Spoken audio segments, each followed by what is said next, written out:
nosso segundo molar inferior.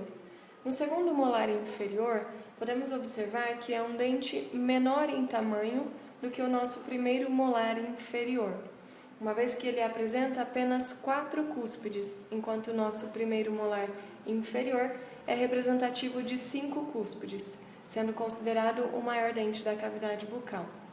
Se avaliamos o segundo molar inferior pela face vestibular, perceberemos então a existência de 2 cúspides. Uma cúspide maior em tamanho, que seria a nossa cúspide mesiovestibular, e uma cúspide um pouco menor em tamanho, que seria a nossa cúspide distovestibular.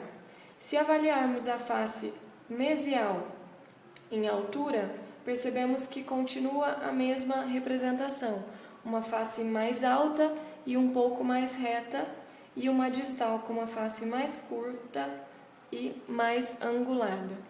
Desta forma, entendemos então a existência de um sulco que separa as 2 cúspides, um sulco principal.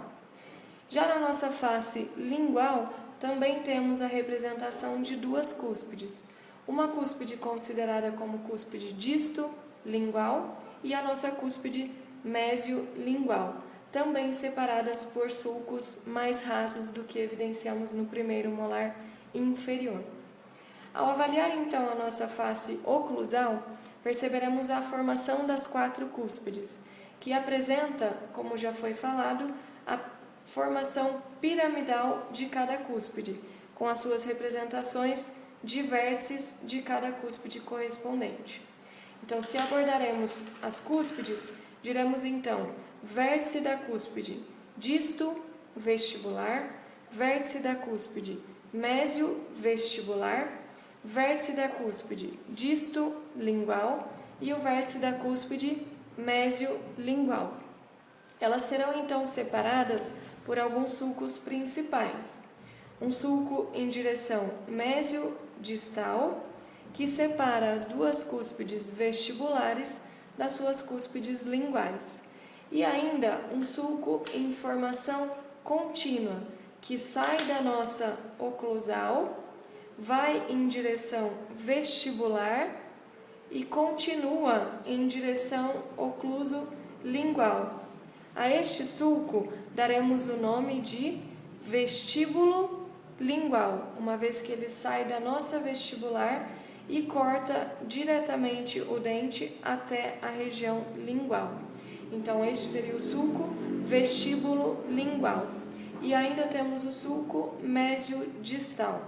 Sempre a caracterização do nosso segundo molar inferior é essa formação dos sulcos principais em formato cruciforme, como se fosse uma representação em cruz que esses sulcos formam na região oclusal, dividindo assim as cúspides vestibulares de linguais e as mesiais de distais, sendo as cúspides mesiais as maiores em tamanho e as cúspides distais menores em tamanho e volume.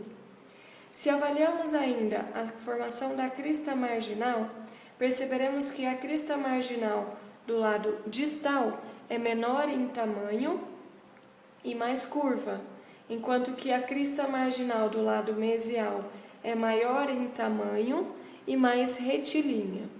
E o contorno do nosso dente evidencia novamente a formação do que seria a nossa aresta longitudinal, que corta as cúspides na vestibular e na região lingual, e ainda a formação da nossa aresta transversal, que circunda todo o nosso dente, fechando a nossa oclusal.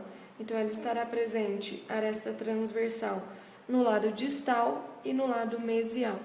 Lembrando que cada cúspide apresenta o formato piramidal de vértice como sendo o ponto mais alto, formação das arestas longitudinais e também conhecidas como arestas transversais, a formação da pirâmide, aresta transversal interna e aresta transversal externa, bem como a formação das suas vertentes, vertentes internas ou triturantes, vertentes lisas ou externas.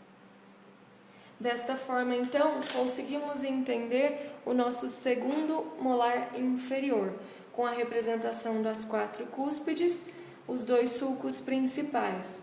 Cúspide, então, disto-vestibular, cúspide mésio-vestibular, mésio-lingual e cúspide disto-lingual, com os sulcos principais mésio-distal e o vestíbulo lingual, que corta o dente, separando cúspides mesiais de distais.